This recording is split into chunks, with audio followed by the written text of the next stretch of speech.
Leopardstown at Christmas has been a very happy hunting ground for you down through the years. Yes, it's one of the big meetings of the year, like Leopardstown at Christmas, Fairyhouse, Punchestown. You know, there are three big meetings, I suppose. Fairyhouse in December and Leopardstown, and you know they're the main meetings that you think about, and that's where the good horses go. Absolutely, and you've got a great team at your disposal this time round. A lot of talented horses in the yard. Yeah, we seem to have a few nice horses coming along. A lot of them are quite young.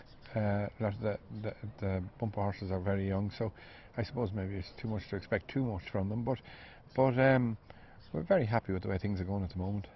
Coming down to the last, Panorama and Paul Carberry in the centre, jumps to the lead. We can start off with Panorama, and Panorama obviously won the Lexus Chase in 2010 and has had his trouble since then, but he's on the way back.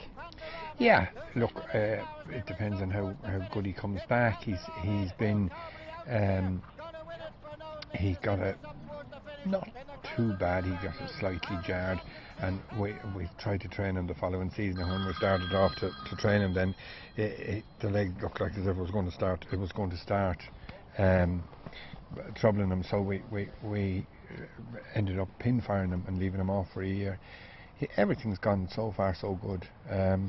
Never really know with those horses whether they come back to that stage or not. He's just at the stage now where we're going to find out whether he is or he isn't. A lot of them lose a percentage of their ability, and you have to be so good to be up there at that top level. If you're at grade 1 level, you need everything working for you. So it's very hard to get those horses that have had a leg problem or any kind of a serious problem back up to that level again. And because he's a grade 1 winner, he has to that's where he has to work at, you know. So he doesn't get any easy time getting there either, you know. He'll probably have to run in the Lexus even if he's almost there, because there's not really much else you can run him in.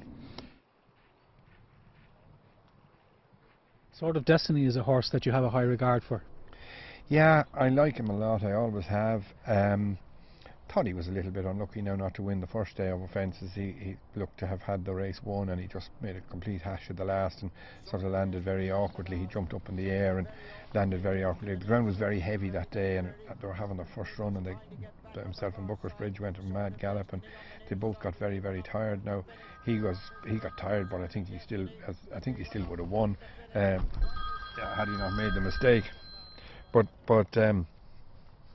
he came back. We had to give him a bit of time after that, because he had a hard race, and he came back and he won a 2-mile race in Navan, 2-mile beginners.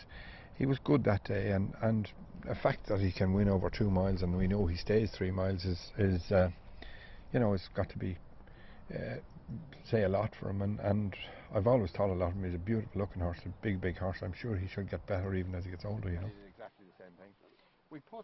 Noel Dillon Ross was a talented grade 1 performer in Novice Hurdle Company last season, and he's a horse who's gone chasing, and he's certainly going the right way. Yes, he's a nice horse. He's not over big, but he's we've always thought him as a very good jumper. It did unfortunately fall the first time he ran. He did something stupid, but he's been good jumping since. Looked like he'd win in Nace, and just got collared close home. Whether he just got tired or what, or just got caught out, I don't know, but he just got faded in the last 100 yards.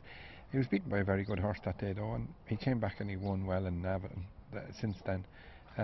He's oceans of talent, and he's a horse that has a lot of speed, can get there going very easy. I think he'll probably take his chance in the 2-mile race at Leopardstown at Christmas. A lot of people talking about Ned Buntline as a horse to watch out for in the future, a horse owned by JP McManus. Unlucky last time out. Well, I wouldn't say he was unlucky. He was, in fairness, he was well and truly beaten. I wouldn't call him unlucky. I was disappointed with the run, very disappointed with the run.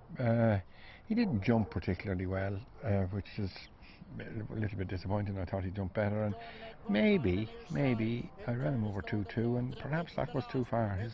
He is from a flat pedigree by Refused to Bend, so maybe that was Refused to Bend was a minor, so maybe the 2-2 did have a bearing on it, because he certainly didn't pick up the way we thought he would. He's a huge horse, Noel, as well. Maybe is it taking him time to fill out, basically? Exactly. He's very big. He's well over 17 hands high. Big horse, and he has to improve as he gets a bit older. But look, what he has shown us so far has been very good. It was disappointing that he let us down like that. But we'll probably wait now until Christmas before he runs the maiden again.